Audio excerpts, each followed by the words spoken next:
Chers frères et sœurs, aujourd'hui je vous raconte une histoire extraordinaire. Une histoire qui s'est réellement produite et qui, j'en suis sûr, touchera profondément vos cœurs. Et si je vous disais que l'enfant Jésus est apparu à l'une des voyantes de Fatima avec un message urgent pour toute l'humanité? Un message qui nous concerne tous, vous, moi et notre relation avec Dieu. Imaginez une jeune religieuse dans un paisible couvent espagnol, occupée à ses tâches quotidiennes. La vie semble suivre sa routine habituelle, mais un jour d'hiver, une rencontre change tout. Un enfant, apparemment ordinaire, s'approche d'elle et lui pose une question qui ébranle son âme. Ceci n'est pas une histoire ordinaire. C'est le récit de l'apparition de l'enfant Jésus à sœur Lucie dos Santos, l'une des voyantes de Fatima. Un message surnaturel, d'une importance universelle, qui aujourd'hui encore parle à nos cœurs et à nos consciences.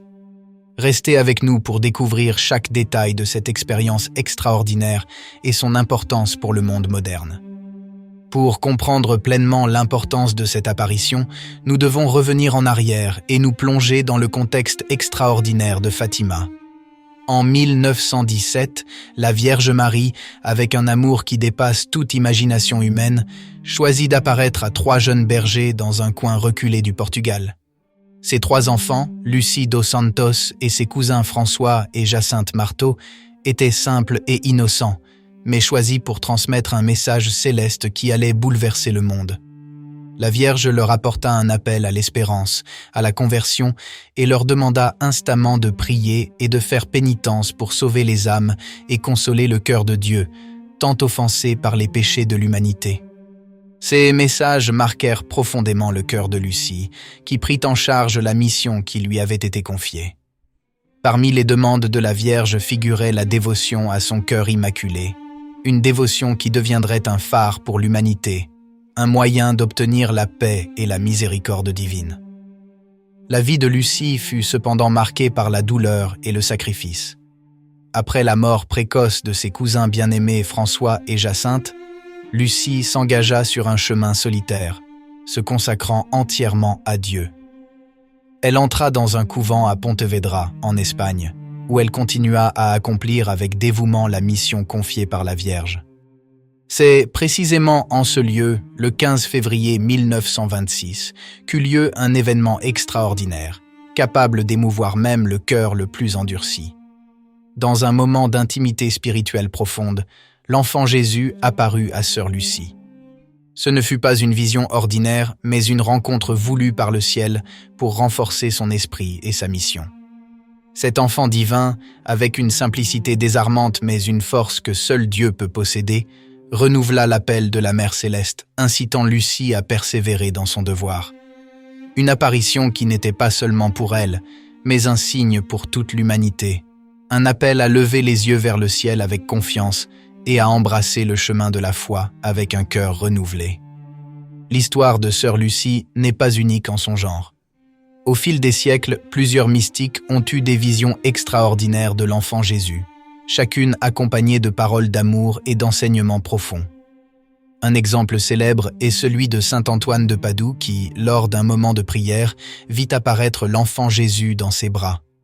Le saint raconta comment l'enfant lui parla avec douceur, lui rappelant l'importance de la pureté et de l'humilité pour se rapprocher de Dieu.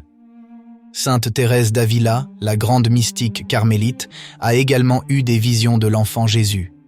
L'une d'elles eut lieu pendant Noël, lorsque le Seigneur lui apparut sous la forme d'un petit nouveau-né, rayonnant de lumière divine. Jésus lui dit « Viens à moi avec le cœur d'un enfant, pur et confiant, et tu trouveras la paix. » Cet appel à la simplicité et à la confiance reste un enseignement universel pour tous les chrétiens. Un autre exemple marquant est celui de Padre Pio de Pietrelcina. Pendant la nuit de Noël, on vit Padre Pio avec l'enfant Jésus dans ses bras, enveloppé d'une lumière surnaturelle. Le saint parla de cette expérience comme d'un moment de profonde consolation et d'un appel à la responsabilité de prendre soin spirituellement des frères, à l'image d'un père avec ses enfants. Ces apparitions partagent un thème commun, un appel à un amour plus authentique, une foi plus profonde et une totale confiance en Dieu. L'enfant Jésus se révèle aux mystiques non seulement comme un symbole de pureté et d'innocence, mais comme un appel à la simplicité et à la conversion du cœur. Revenons maintenant à l'apparition de l'enfant Jésus à sœur Lucie et écoutons le profond message qu'il lui a laissé. C'était une journée ordinaire pour sœur Lucie, plongée dans la simplicité de la vie monastique.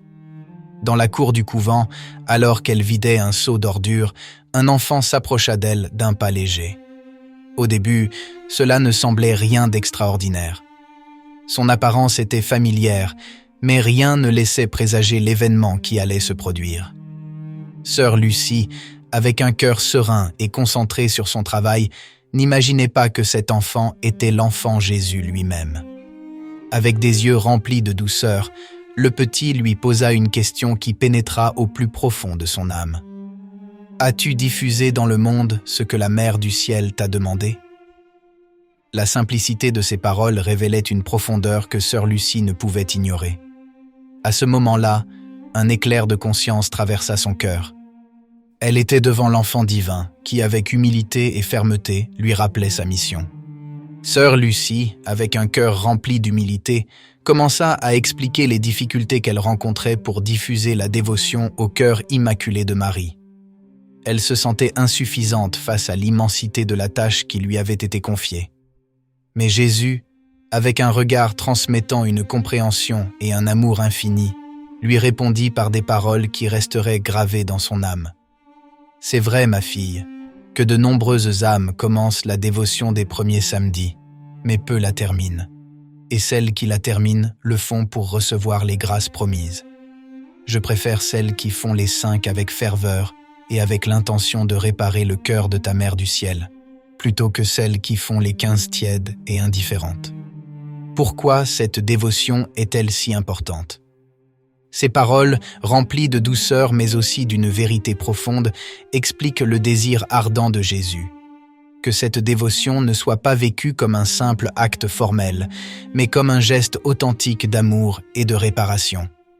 Son importance réside dans le fait qu'il ne s'agit pas seulement d'accomplir des actions, mais d'y mettre tout son cœur, de vivre sa foi de manière sincère et transformatrice.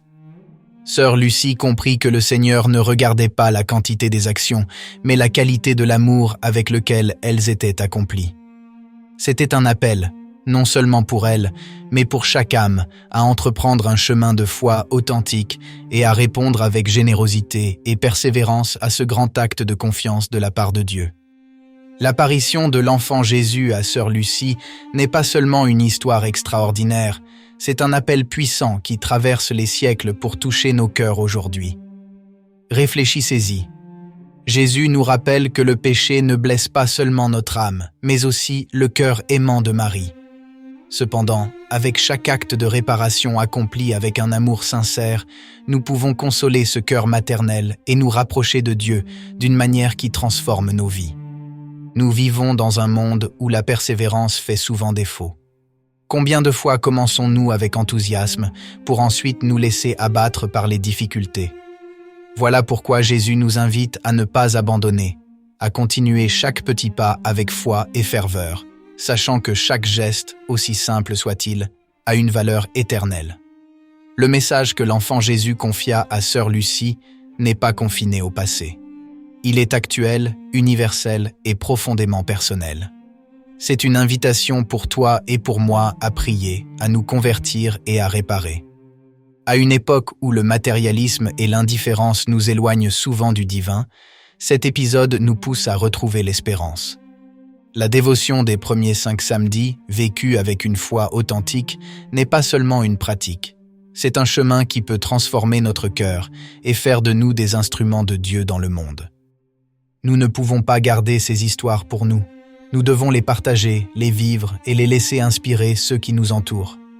Le message de Fatima et l'apparition de l'enfant Jésus sont un don pour chacun de nous, une invitation à redécouvrir la beauté d'une foi authentique et à en témoigner avec amour et courage.